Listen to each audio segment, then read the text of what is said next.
Good morning, good afternoon, and good evening. Welcome to the second day of the Global Multitask Holder Forum addressing hate speech through education. This is the seventh session focusing on youth confronting online hate speech and exploring the notion of citizenship in a digital age. The session is organized by UNAOC, the United Nations Alliance of Civilizations, and we are very pleased to contribute to the work led by the Office of the Special Advisor for Genocide Prevention and UNESCO. We hope that the input from this session will feed into the Global Ministerial Conference convened by the UN Secretary General at the end of this month.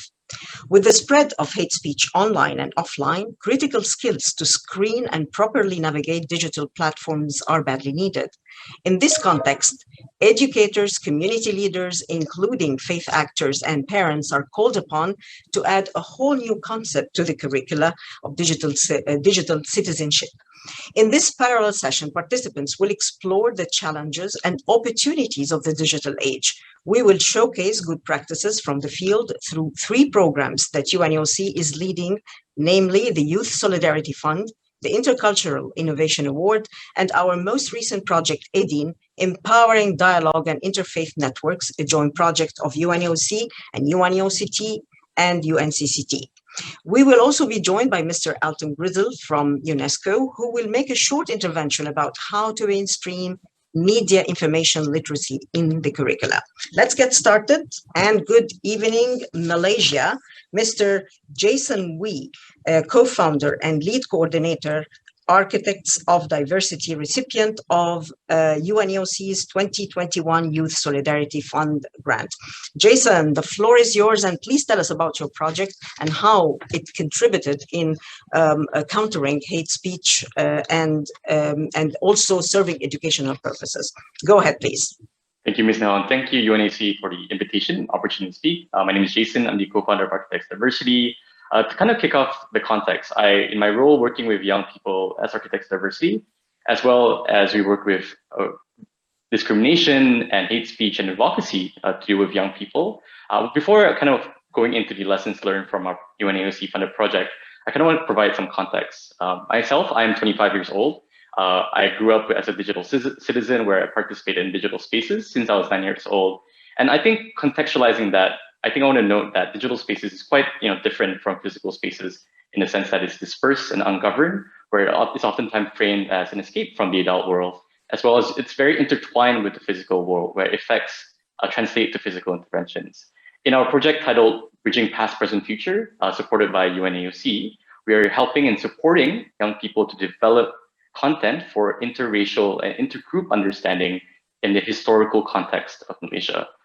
In my short 5 minutes today, I kind of want to touch on 2 points. The first thing is I want to say that what happens online cannot be divorced from the offline world, where norms that are established and maintained in schools, colleges, and universities are transposed in the online world as well. In Malaysia, AOD recently found that at least 50% of Malaysians have experienced discrimination in education, with around 2 in 5 reporting verbal discrimination, with youth reporting more of these cases compared to their older peers. And in my country, we have poor rights-based measures within our education system, often lumping discrimination and hate speech together with bullying, and there's significant lack of oversight mechanisms to ensure that accountability towards enforcement mechanisms are present.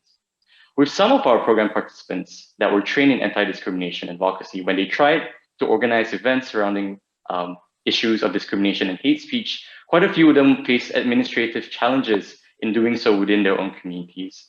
So when we think about online spaces where we have actually quite little capacity to govern and have oversight around these spaces, I think an obvious opportunity for the international community in any governing body in any country is clearly that we can establish norms through the education system that is essential to translate norms from the offline world into the online world, where we can better model norms and interactions among youth today. That's the first thing I want to say. The second thing I would like to say is that efforts to innovate counter hate speech initiatives must be youth produced. And as a young person myself, I want to say that the most powerful currency in this digital space is very much centered around the attention economy, where the most powerful currency is humor, it's anger, it's coolness. That's what gets viral, and that's what establishes norms a lot of times in the online space. Even myself, I want to say at 25 years old, where I'm borderline millennial, borderline Gen Z, I myself, struggle with conceiving of digital content that captures the attention of younger digital natives today, where digital spaces are spread across on Twitter, on Instagram, as well as on TikTok. Instead, in Malaysia, what we've observed is that youth and young voices have really led the change and the charge for anti-hate speech narratives, where many young groups, including projects from AUD projects that have concocted Instagram campaigns, that have concocted TikTok campaigns around countering xenophobia, around countering racism, that's speech that's rampant around in the larger country. At AOD, what we do is we focus on empowering young Malaysians with the capacity and knowledge to articulate and amplify such messages. Because I think many previous programs try to do it themselves and don't necessarily give youth the space to do so. In our past programs, youth started speaking up in their own communities where they ran Instagram campaigns, when they run influential posters that really spread across the network. Currently, with the support of UNAOC, AOD is currently supporting youth in developing youth-created content for intergroup understanding on historical incidences of conflict. And I know sometimes as adults, as older people, we think we are developing content that can connect with younger people. But through the lessons of our project so far, it's really the youth that can communicate with the youth. And where we can start is really by equipping them with the knowledge and capacity to do so themselves. I think the question for all of us here today is, how do we support interventions in the digital space for youth beyond rights-based measures, but also turning youth in the digital spaces to become ambassadors for digital citizenship? Because I think the key for that is not necessarily owning these projects ourselves, but it's about empowering youth. And I don't mean 20 years old, just to say, I'm meaning the younger youth reaching all the way to the teens with the space and funding to ensure that their voice gets amplified and gets heard within their space. Thank you very much. Thank you very much. Thank you, Jason. Thank you for adhering to the timing, and you've pointed out to several very interesting points. I'm just very happy that your AOD, or the Architects of Diversity project, is going well. I'm also very pleased to hear, and I'm sure that we are all pleased to hear that, to know that in Malaysia, youth and the young voices has led the changes in countering hate speech and racism. So this is really very interesting, and the two questions that you have posed and are very interesting as well. We are still in Asia. And good evening, Indonesia, Miss Ayu Dewi. And this is not your first intervention in one of our meetings. We're very proud of your project, Andika Foundation. You lead the Andika Foundation, and you are the recipient of UNAOC and the BMW Group's Intercultural Innovation Award 2019. And tell us a little bit about how your project have been doing, because I've been following the work that you have been doing throughout the past year, even though everybody was locked down, but you were quite active, doing a lot of work and helping with challenging all those problems and challenges that we all had to face during lockdown. The floor is yours, Ayu. Thank you very much, Nihal. Hi, everyone. I hope everyone is healthy. I would like to share my intervention first, and then towards the end, I will share a little bit about my projects, if that's okay.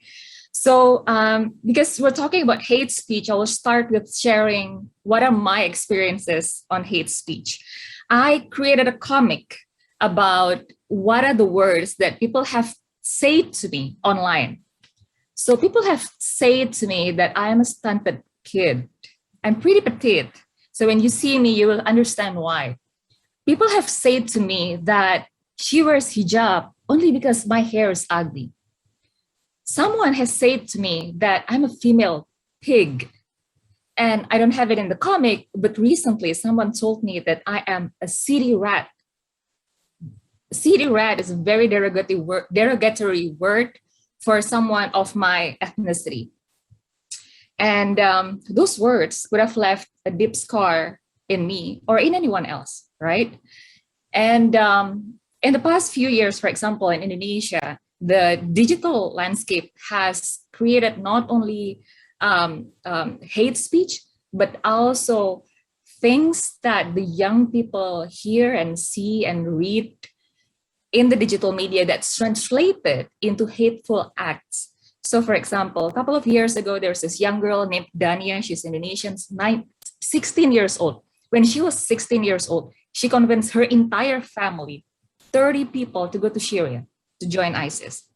A couple of months ago, there's this young girl, 26 years old, trespassed into the police national headquarters and doing random shots. She eventually got shot dead.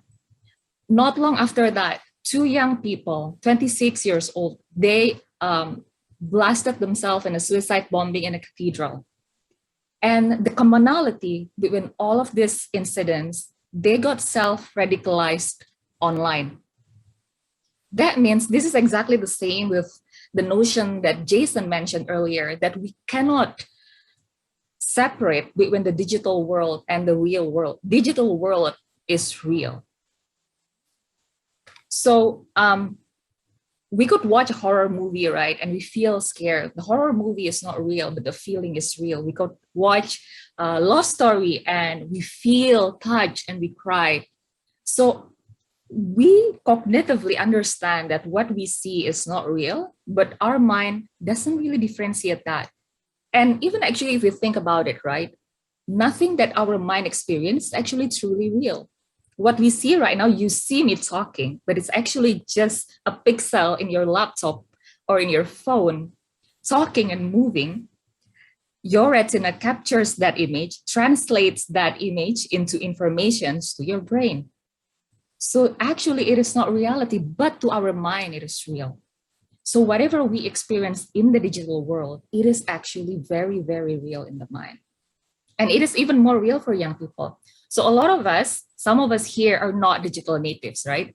We have experienced living in a non-digital world. But for a lot of young people, digital world is intertwined with non-digital world and everything is real. So for example, right now, the recent surveys say that more than 55% of Gen Z, they couldn't live more than 4 hours without internet, without feeling uncomfortable. Things that internet would determine what they're doing today, and has friends that they know only from the internet. So what do we need to do? I think we need to do two things, right? The first one is emotional literacy, teaching emotional literacy. And the second one is to teach scientist mindset. I will go with the first one first. I think there is this theory called garbage truck theory. If someone is full of garbage, so this garbage truck will go all over the city, bumping into people, throwing the garbage at them. This is hate speech. If people doesn't have so much garbage inside, probably they wouldn't do that to other people. So we need to understand that mental health is really important, and we need to start teaching this in school and in families. So emotional literacy, number one. And the second one is scientist mindset. We need to be able to teach critical thinking. This is like what Nihal said earlier. So young people and everyone can actually differentiate, and most importantly, can question everything. Not everything that you hear is true. And this actually brings me to the project that Nihal mentioned earlier. So my project is called Is It Really? So it is a YouTube channel. It's called Bener Gitu in Indonesian, or Is It Really? So what we're doing, you can go to YouTube right now. It's a video animation that teaches Islam using the lens of critical thinking. So we have lots of questions. So for example, is it better for women just to stay at home? Is it really? Or music is forbidden. Is it really? Or it is forbidden to say Merry Christmas. Is it really? And there are tons of more videos about this, and basically teaching Islam through the lens of critical thinking, with the hope to teach both digital literacy, emotional literacy, and also scientist mindset. Thank you so much. Excellent, Ayu. And we are very proud of you, actually, your resilience and how you take pride in the work that you are doing, and you continue to do the good work that you are doing countering hate speech. And despite the derogatory rhetoric that you have been exposed to, you're doing a great job. We are very happy that your project, and you have been very active during the past months where we were all being locked down. But that's very interesting what you have been doing. Emotional literacy and scientist mindset and questioning what we see and what we read and what we are exposed to is very important, and it's very crucial in countering hate speech even at an early age. And this is where I go to Mr. Elton Grizzle from the UNESCO. And the UNESCO are, of course, is a leading organization in education, in media information literacy. And Mr. Elton Grizzle is going to talk a little bit about what they do in the context of developing, let's say, critical thinking skills. The floor is yours, Elton Grizzle, and you've got 3 minutes. Thank you so much, Madam Chair. Such a moving presentation, the first two young speakers. UNESCO really thanks the UNAOC and congratulate UNESCO for leading this important session. Indeed, listening to the two young persons speaking just now, it reinforces that for us to counter hate, we need mutual respect, we need tolerance, we need love. People harbor hate partly because of the information they engage with. We have heard, we all agree that the information, media, and digital platforms can affect how people are perceived. This is what the young people are telling us. As these platforms sometimes convey stereotypes or of others that could lead to hate speech. This reality is exacerbated while, with rising misinformation and conspiracy theory.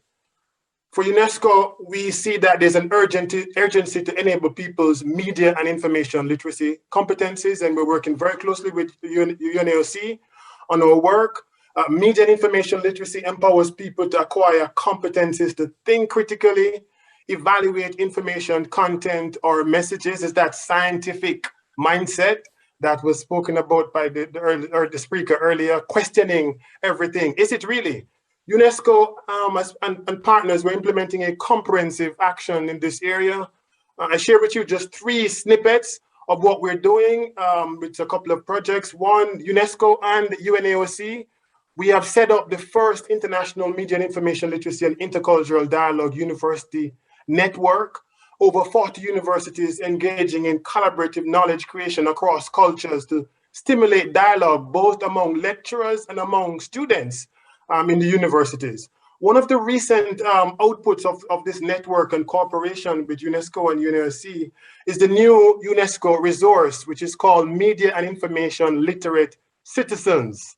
Think critically, click wisely. This resource is actually the second edition of the UNESCO Media and Information Literacy curriculum for education and learners. And we're working with institutions around the world to integrate this into formal, non-formal, and informal education. The second one, very quickly, UNESCO, we have mobilized actors, including youth as peer educators. One of the young persons spoke about that. Youth as peer educators of media and information literacy and co-leaders and co-creators of media and information literacy from over 100 countries to address hate speech and other social issues through media and information literacy. We're doing this again in cooperation with the Alliance of Civilization, other UN agencies and intergovernmental organizations around the world. We do this through what we call the UNESCO Media and Information Literacy Alliance. And we're encouraging actors who are listening to this important session to join this alliance, this UNESCO Media and Information Literacy Alliance. Third and finally is the UNESCO, is the Global Media and Information Literacy Week celebration, which was just commemorated and reinforced by a UN resolution. It's celebrated from the 24th to the 31st of October every year. This year's theme is focusing on media and information literacy for public good, promoting intercultural dialogue and addressing hate speech are central themes in the celebration, with hundreds of events around the world. So we invite you to see more information on our website, participate in the session, register your events, and participate in the Global Youth Media and Information Literacy Hackathon. There's a call for teams to hack media and information literacy against hate speech and to promote peace and dialogue. So you can find more information about that online and more about our comprehensive program. I just want to end with one final statement from Article 1 of the Universal Declaration of Human Rights, which notes, all human beings are born free and equal in dignity and rights. All human beings are born free with equal dignity and rights. They are endowed with reason and conscience and should act towards one another in the spirit of brotherly and sisterly love. It is this reason and conscience, this inquiry mindset, this scientific mindset, questioning mindset, that the acquisition of media and information literacy competencies can stir in all peoples, including youth. Thank you so much, Madam Chair.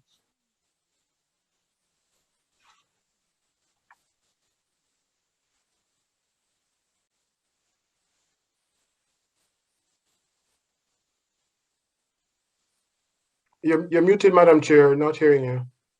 Sorry about that. So thank you very much, Elton Grizzle from UNESCO for this enriching input. And we are very proud and pleased to be partners with UNESCO in the media information literacy projects, and and we look forward as well to the next conference happening soon in October about media information literacy for the public good.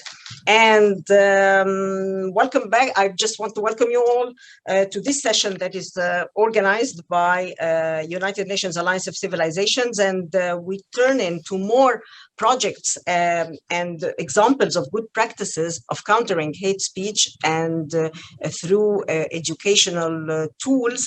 And this is through one of our projects from the field. And we have our most recent, we're very proud of our most recent project, which is ADIN project, Empowering Dialogue and Interfaith Networks.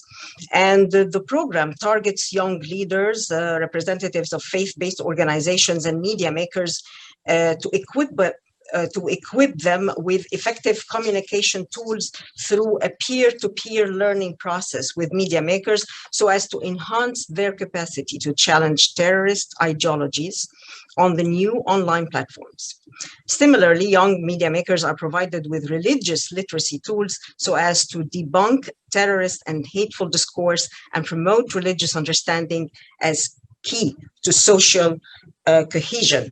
And I would like to start actually with one of the trainers that led the project, Mr. Julian Darmon from France, author, educator, lead facilitator of Jewish faith in the project. And first of all, Julian, yes. I hope that you enjoyed your Sukkot holidays. I know that you've been celebrating great in the past week. So please go ahead and tell us exactly, I mean, how did ADIN as a project, and you've been working with other trainers who represent the two other Abrahamic faiths, Islam and Christianity, and you learned from each other as trainers. I'm sure about that. But also I heard a very interesting comment from some of the trainers, and they were saying we also learned from the young people, the participants in that project. Tell us a little bit about your thoughts here. Yes, thank you, Nihal. It couldn't be truer. And the first thing that we learned from the participants, who are all young religious leaders and young media makers who are less than 30 years old, is hope. They gave us hope because we saw that indeed there is a vast network, a vast international network of young people who are ready and capable of working together across religious and social boundaries to make the world better and to counter radical extremism and hate speech. And I think this is a simple lesson, but it's very important. And because to be in the trail of my esteemed producers have said, yes, we are being faced with a new phenomenon of this digital hate speech, but it's not divorced from the real world. And what we see more and more is that this echo chamber of social media is creating a feedback loop with traditional media, where everyone is trying to be more extreme to have more audience because fear sells. And so the real world effects are very real. We're seeing that in political campaigns nowadays, and things are moving very fast. Also, this is something that we learned in this program. The program lasted for the better part of this year, and in like 9 months, we had like 4 different big issues, and so we have to follow that. But why do we see this phenomenon of the feedback loop between traditional and online media on hate speech? Because what we have seen is a growing distrust for traditional authority, or religious authority, political authority, scientific authority. And in that void, you have voices that pretend to be grassroots, but who are really populist and voices, and are misusing charisma to promote an agenda by disguising as saying what everybody is thinking, whereas it's false. So the solution to that is precisely what Eden has been trying to do, is yes, to do digital campaigns to increase digital media literacy. But more than that, I think, is that this project planted the seeds of a network, of a new kind of leadership. We need to build a new kind of leadership that is more horizontal, less top-down, but still of people that know more than the most of the people, and to build a real network, a real mesh. One of the great strengths, the greatest strength of this program was that people from all over the world, Jews, Muslims, Christians from Norway, Ukraine, Egypt, Lebanon, Morocco, they work together. And this helps showing that what we thought were irreconcilable differences are really not an obstacle. And on the contrary, it's a strength. And showcasing this international network, showing that, yes, I'm a Jew speaking from France, but I know people from all over the world. I discuss with them. I share knowledge with them. I share good practices with them, is in itself setting an example against the loneliness of social media. And I think to go further along this project, in addition to digital literacy, I think we need concrete projects. The late Rabbi Jonathan Sachs said that how do you implement love thy neighbor as thyself? He said, the Bible says, help thy neighbor as thyself. We need to build concrete projects, concrete cooperations on an international scale between young religious leaders that relate, to animal welfare, ecology, women rights, minority rights. And if we are doing that together, we have to use this leverage of social media to work on an international scale. Thank you very much, Julian. Thank you. Thank you so much. And we are very happy that also the project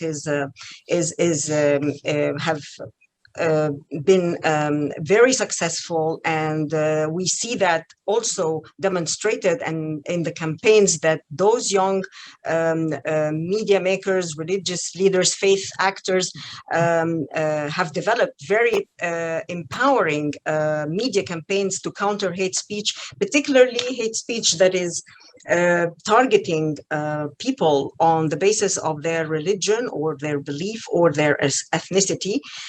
We have another example from those projects, the projects that have been developed by young people on the ground. Maryam Abdelgarwed, she is from Egypt, and she is a translator, researcher at Al Azhar Observatory for Combating Extremism, and she was one of the most active participants in the EDIN project. Her campaign is entitled Shield Your Sprouts. And Maryam's campaign is a guide for parents on how best to protect their children from the problem of religious bullying, hatred, and violence. Maryam, I turn it over to you. Hello, Nihal. Thank you for those kind words, and thank you for having me today at the event. Of course, I would like to thank everyone for their insights and their thoughts about tackling the issue of digital hate speech and cyberspaces and what we are seeing today in the age of digital spaces. So I would like also to share some of my thoughts about this very persistent issues, especially as today we are in, because of the pandemic and because of the COVID, we have been spending more and more time online and seeing more and more of the hate speech and more of the very open spaces in front of everyone. Something that I would like to share about my campaign, Shield Your Sprouts. The campaign was mainly concerned with the phenomenon of violence that is on rise among children and youth. This is an issue that I have seen in my community and my space, that children are resorting to using violence to solve their problems. But what's more important is that they have become violent towards everyone and everything, that we can't see the main reason behind this violence and the main way to stop them from using violence. So I try to tackle the issue through the parental level, of course, and among the youth on the other level.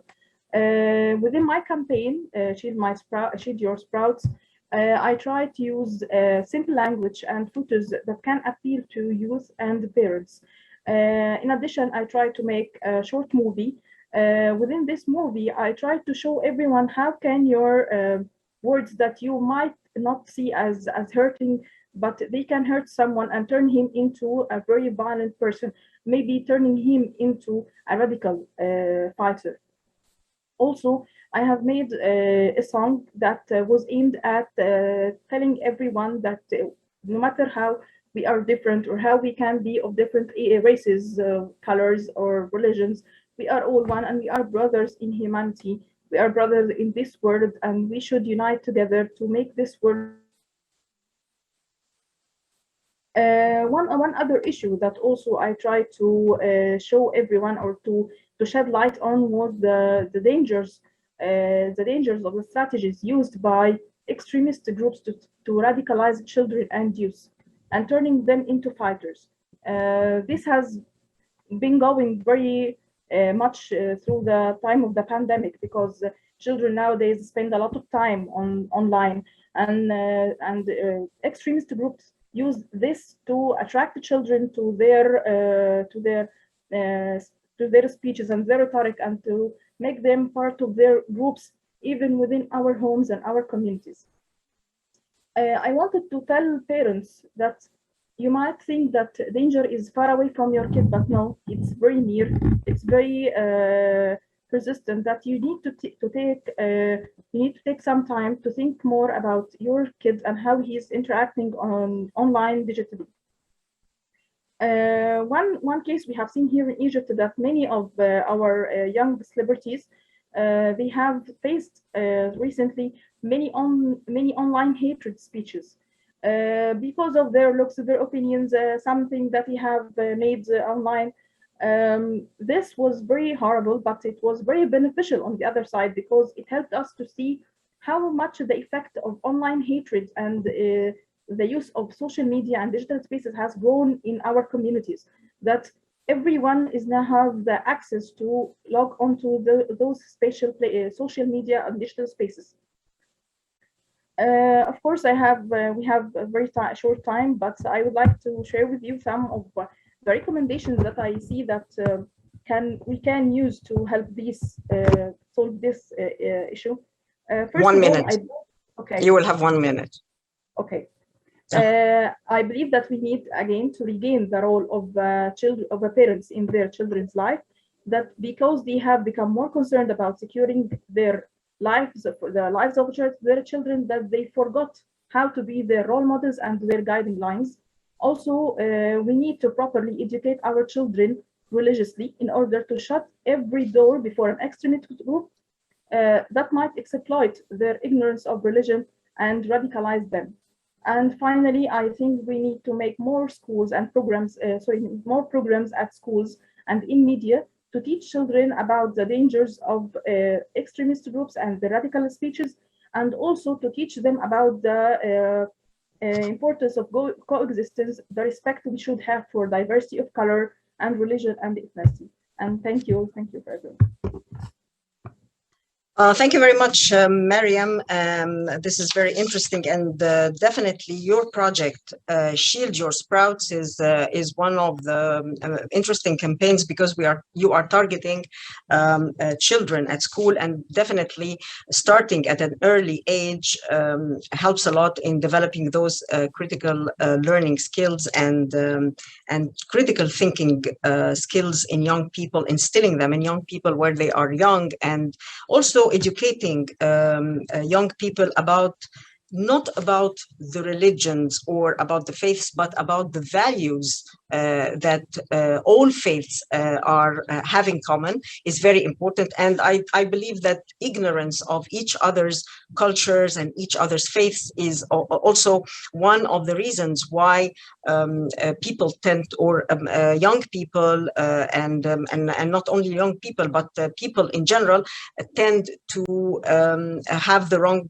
perception about each other, and in this case they other the others.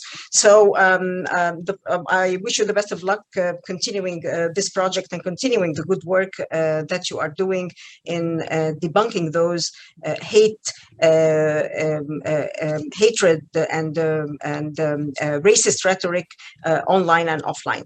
I turn to our last speaker, which is who is Mr. Emile Ackerman. He is from France, founder of IECA, and participants also in our EDIN project. Actually, Emile's campaign is called Let's Talk.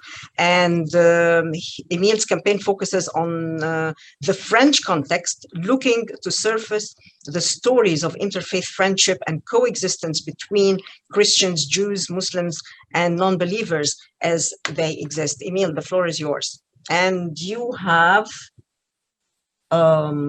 yes, you have 5 minutes. Go ahead. Hello, hello everyone. Thank you for inviting me to participate, and thank you to UNAOC for the opportunity that the program EDIN was. So I want to speak about 2 cases of online hate that took place in France, and then I will lay out what I think are the most pressing issues. And then I'll finish by presenting some of the solutions that I think, are able to put in motion.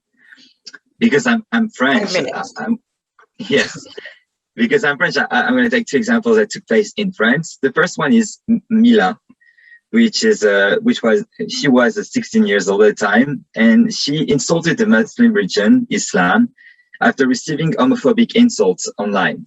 And she then received thousands of messages of death threats, and violence.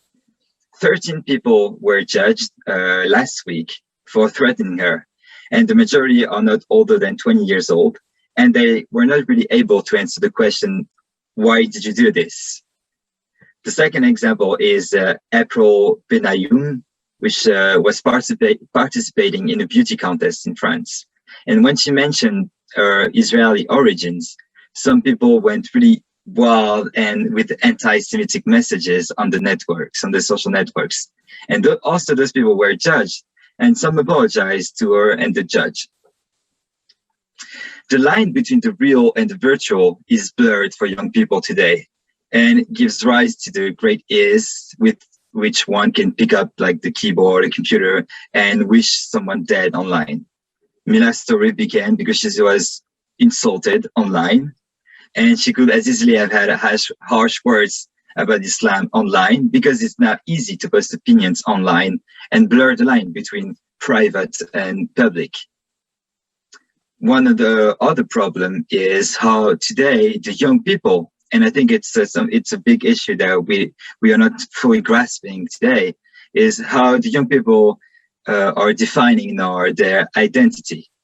How young people are able now to receive criticism.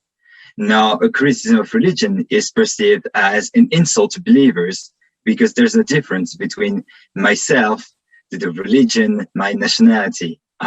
We are not used to define our identity as like a full package.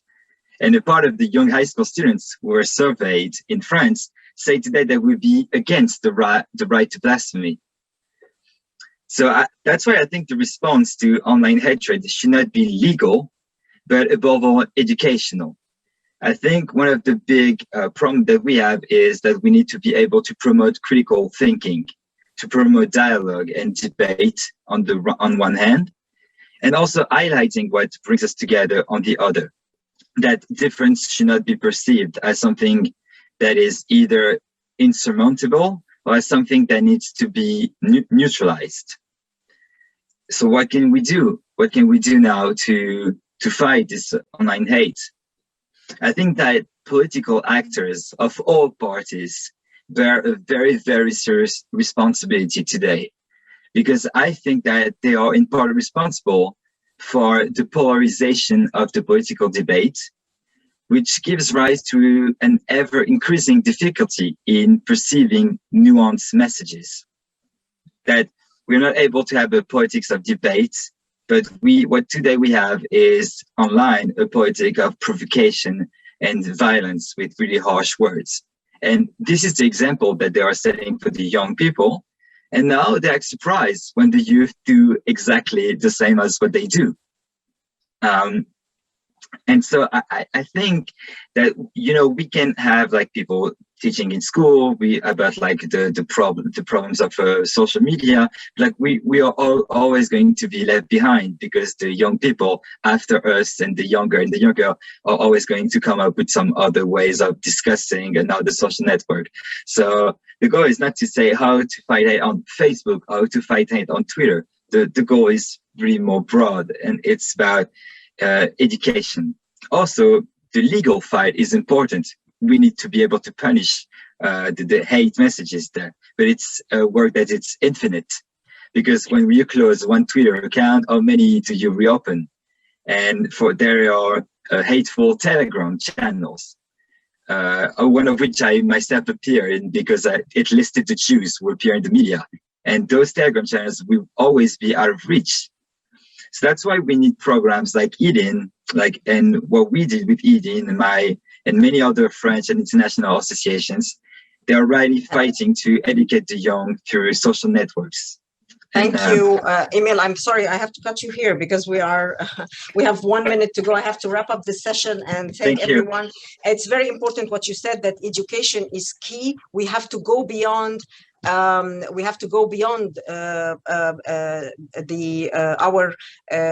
monitoring of hate speech on social media networks, because they always come up with something new, and there will be always a proliferation of new innovative digital platforms. But we have to educate young people, and we have to induce those educational programs in our schools and in our universities, so that we are all aware that we share so much in common, and that most of the faiths across the faith spectrum teach us the values of mutual respect, of tolerance and compassion, and of helping each other and supporting each other. And of course, I mean, we've seen that hate speech have been very prevalent on social media networks, targeting people on the virtue of their religion, whether these were Jews, Christians, Muslims, Sikhs, Hindus, or all the other faiths. And we have seen that clearly, and we do condemn that, and we stand up against all these forms of hate and discrimination. We have to counter them based on human rights law and international law. I would like to thank all the speakers in this session, which was organized by the United Nations Alliance of Civilizations, on youth confronting online hate speech and exploring the notion of citizenship in a digital age. Jason from Malaysia, Ayu from Indonesia, Maryam Egypt, Julian from France, Emil Ackerman from France, and our colleague from UNESCO, Alton Grizel, also joining us from Paris. We thank you all, and we hope to see you soon in another meeting. And I think we have a wonderful input for the global conference that will be taking place at the end of this month, the Global Ministerial Conference that will be convened by the UN Secretary General at the end of this month. Thank you all, and have a very good day.